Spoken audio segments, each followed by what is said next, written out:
Good morning, true crime friends. How y'all doing? Oh my goodness.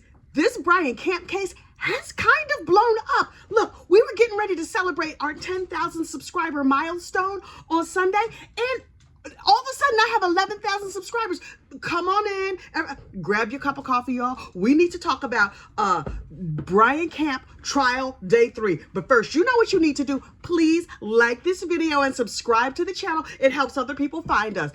Also, many thanks to my new true crime friend, Melanie Little. I had never heard of this lady till yesterday. Then she started talking about me and I was like, wait. What'd I do? What'd she say? And y'all, Melanie Little seemed like good people to me. Anyway, Brian Camp, trial day 3. Now listen, I have a whole Brian Camp playlist, so you could go. I'm not going to give you the whole history here, but you can watch them first 2 videos. Child, just watch them on 2X. That's how I watch everything. And you can speed right through and be all caught up. So look, trial day 3, little pocket-sized Brian Camp is over there in the courtroom. Listen, I have speculated that he buys his clothes for court at the Baby Gap. That is a mere speculation on my part, but it feels true in my spirit. Anyway, so Brian is over there. When last we left, Brian had shot Jonathan Latender because Jonathan needed shooting. In my opinion. And so his girlfriend, Brooke, gets on the phone and calls 911. And honestly, in court yesterday, they played this 911 phone call. And it is absolutely my goal with this channel to tell you what happened without giving you PTSD. But this call, I was like, oh, I'm hyperventilating because she's hyperventilating so hard. This is a 20-minute 911 phone call that she is fully having a panic attack for most of it. So she's screaming, she's hysterical, and basically they were like, girl, who broke in your house? And she was just like, oh my God, Jonathan Latender, he's my boss. Can you imagine if your boss broke in your house and started wreaking havoc everywhere? What? Will this appear on my performance review? Can you call human resources? No, apparently what you got to do is get a gun and pop a cap in his behind. Anyway, so for 20 minutes, she's on with 911 while they're trying to get there. And she's just like, everything is crazy. They're fighting. I don't know what's happening. She's having a panic attack. It is crazy. And then things calm down. And so Brian had shot Jonathan, right? And so Brian, still naked because he was asleep in bed, walks outside and he's like, baby, you okay? Blah, blah, blah. And then he's just like, okay. And then he goes back in the house, still naked. And then we don't know what transpires because keep in mind, Brooke is outside the house. Brian is inside the house with the stalker breaker-inner dude who broke in and started attacking them. And we don't know what happened, but Brian, in my opinion, was forced to shoot Jonathan again. Now listen, the state is trying to say the first time he shot him, that was okay. But the second time he shot him, that was a no-no shooting. I'm sorry, what? My girlfriend's boss has broken into my house, beat me up, beat her up, everybody covered in blood. He's tried to shoot me. He has tried to punch me. He has tried to choke me. And I'm only allowed to shoot him once? Nope, no, sir, yet, nah. What we not gonna do is that. And they were like, you didn't have to shoot him because he was already down. Listen, he was already down. In my opinion, he was still running his mouth. I don't care if he twitched menacingly. Like, twitch. Me personally, I honestly admire Brian Camp's restraint for only shooting him twice. Let that be me. You would have got like 25, 35 bullets. Is there a gun that holds 25, 35 bullets? Child, I don't know, but you would have got every bullet I had. I would have been throwing the bullets at you after that. No, sir. No, you can't just break in my...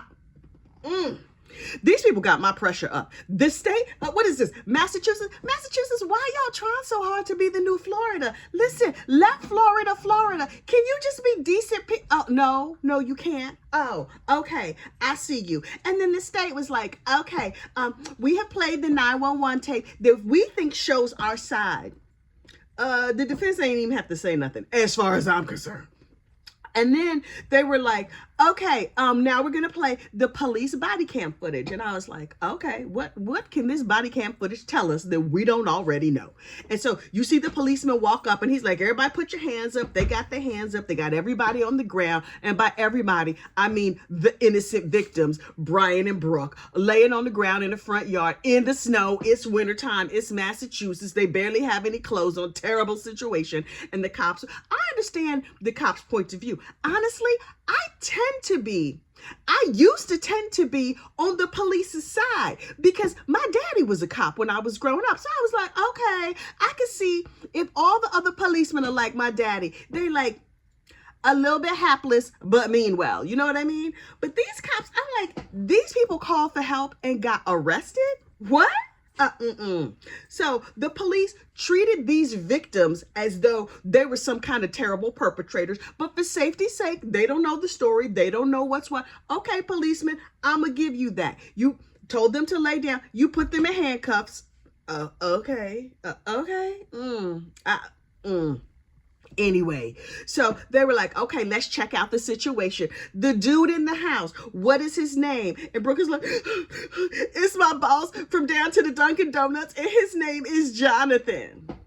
Your boss has broken it. I may never get over the fact that her boss broke in her house. Lord, how did her boss even know her address? Anyway, so the cops go in and they're like, Jonathan, where is this mama? Like, oh, Lord, he dead like a carp on the floor. Now listen, court TV did not show the departed there on the floor. But they were like, he's super duper dead. He was so dead. And so they were like, okay, so can you tell us what happened? And so Brooke and Brian relate the story of this terrible man stalking, breaking in, trying to kill everybody in the house, and ending up on the wrong side of a bullet. Listen, under different circumstances, Brooke and Brian and those children might not have no longer been here. So this boy, Jonathan Latender, ordered up BS, and BS got delivered.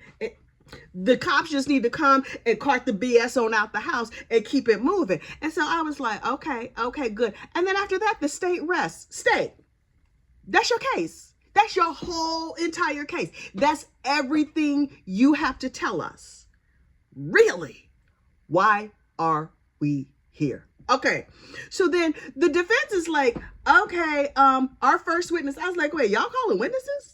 Why y'all calling witnesses? Because I'm voting to free Brian Camp on the strength of state what? Anyway, so the defense is like, ooh, you know I done talked my throat dry. Hang on. Me and my 22 petite ounces of coffee. Anyway, so the defense gets up and they're like, we would like to call Brooke's co-worker and friend, some lady, child, you know I don't know her name. So this lady comes in and she's like, hey, whatever her name is. And she's just like, So after the unfortunate unaliving, I mean, honestly, this unaliving was not really unfortunate in my opinion.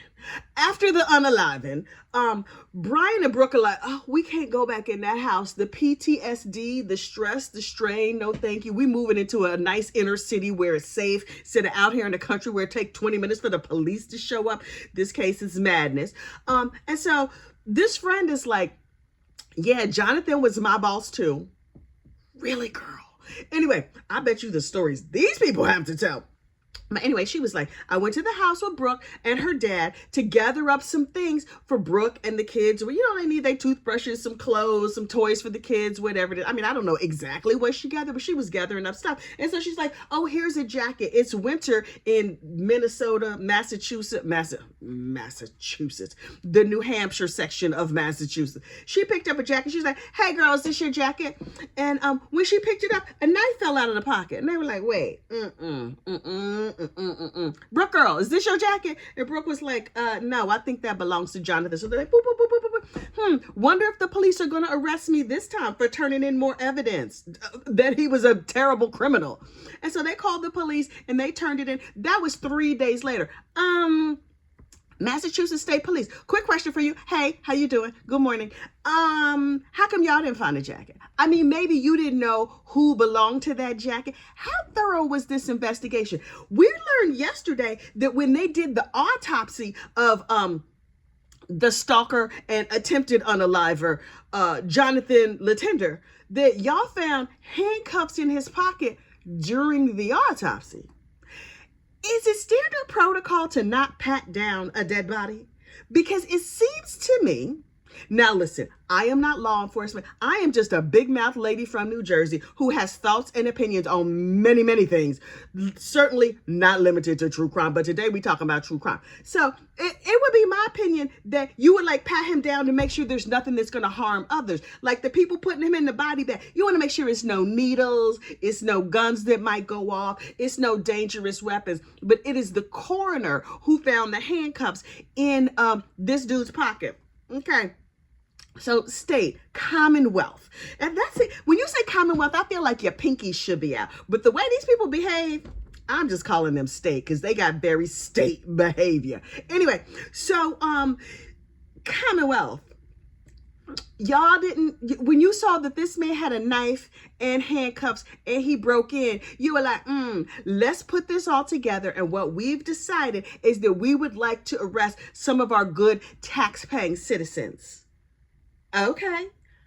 That seems ill-advised to me, but okay, especially since Court TV is down there. Now listen, if Court TV was not there, who knows how this would turn out. But as it stands, Court TV is out here bringing justice to small towns all over the place because now the big mouth ladies from New Jersey and people hither and yon are like, wait. What happened with this Brian Camp story? So now we all wearing our free Brian Camp t-shirts. Oh, Brian, boo-boo, are you watching this? When you get set free, oh, Jesus, I hope you get set free. Can you come and talk on my channel? I'm just asking as friends. Wait. It's almost out of reach. Listen, let me just finish up what I was going to say. The state questioned the shot range. How far away was Brian when he shot Jonathan? That last final pew pew, was it up close or was it from a distance? Let me tell you, in my opinion, it don't matter. The fact that he was in this man's house, I don't care if it was right on top of his head or if he was 20 feet away. If that man twitched in a way that looked menacing, he was like, I've broken into your house. Please apply some lead to my felonious behind. And so he got what he asked for. Now look, hang on. You know, we here at Gossip Rumor and Innuendo LLC believe in the power of prayer. Now look. We got the sainted Tina Turner. And Tina, Brian needs your help over there in the Commonwealth because we don't know how they be behaving. So we're going to light a candle. Wait, let me turn it on. I hope the battery, the flame still works. We lighting a candle and saying a quick prayer to deity Tina Turner because listen, Jesus is busy. There are sick people in the world. There is war. There is famine. We're not bothering Jesus with our gossip and foolishness, but Tina is a healer. I'm telling you right now. Tina has helped us out before. She's going to help us out again. And in a tough situation, I got the Golden Girls back there too. But right now, I think Tina on the main line, we're going to tell her what we want. Okay, Tina, I'm going to sit her right there. She's going to take care of us. Okay, so look, last but certainly not least, we need to talk about this Ryan Bogart. This dude in Wisconsin? Look, all them states over there. I mean, listen, I'm from the Midwest, but I'm like, originally born in Indianapolis. Anyway, it's been a lot of years and I'm like, them states over there, you know, I can't remember all their names and stuff, but I do believe this dude, Ryan Bogart, who faked his, disappearance. He has sent a proof of life video to the sheriff's office to be like, I'm okay. Please leave me alone. Tell my wife I'm sorry. Sir, you an ain't-ish daddy. You an ain't-ish husband. You're a terrible human being. But he did solve some mysteries for us. He let us know how he pulled off the great escape. And I was like, tell me every single thing. I'm fascinated. And so apparently he took his kayak out into the middle of the lake, threw his phone in the lake, threw his fishing pole or whatever. And he took a kiddie, like an inflatable kiddie kayak or whatever, some sort of little rubber boat out there with him, inflated the rubber boat, got into it, turned his kayak over, and then paddled himself back to shore. And I'm like, okay, that makes sense. Then he had an e-bike. He rode his e-bike from wherever he was out to whatever the next major city was and got on a bus to Detroit. In Detroit, he crossed the border into Canada, made his way to the airport, and then flew to Uzbekistan or whatever Eastern European city he's in now. He's not trying to say where he is. And I'm like, oh, an e-bike. Okay, because We learned from our true crime friend, Renee, that you can't rent a car and drive it across the border. Duly noted. Thank you so much for the information, Renee. So I'm like, okay. He has indicated that he's safe, he's well, he's not coming back. And he's like, for all the resources y'all expended, oops, I'm sorry, wife and kids, very sorry, I'm not coming back. Sir, you ain't ish. I'm just saying, in case you wondered, am I a terrible human being? The answer to that is yes. And last but certainly not least, Mickey Stine. Y'all remember Sheriff Mickey Stines? The one who walked into the judge's chamber and put him down? He got indicted yesterday as a shock to absolutely no one. It's on video that the man applied very, very much lead to the behind of the judge, who may have been doing nasty things to this judge's daughter. That's with one of my kids. He only shot him 8 times? Oh, what amazing restraint.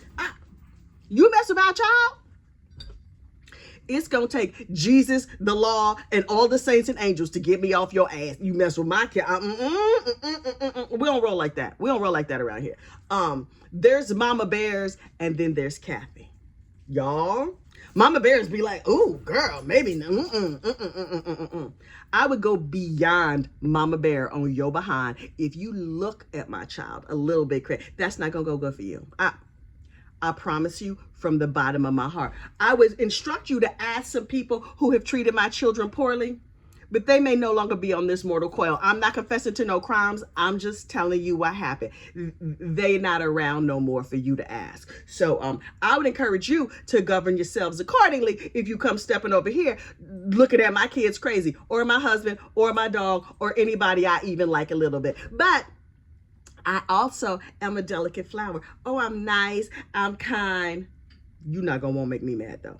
Anyway, listen. On Sunday, we are having our 10K celebration, which actually now is an 11K sub celebration. I just got to 10,000 subscribers like last week, and now I'm at 11,000 subscribers with many, many, many thanks to our girl, Melanie Little. Oh my God, y'all. So on Sunday evening at, what time did I say? 5 o'clock, I will be doing a live featuring a couple of special guests. Oh yes.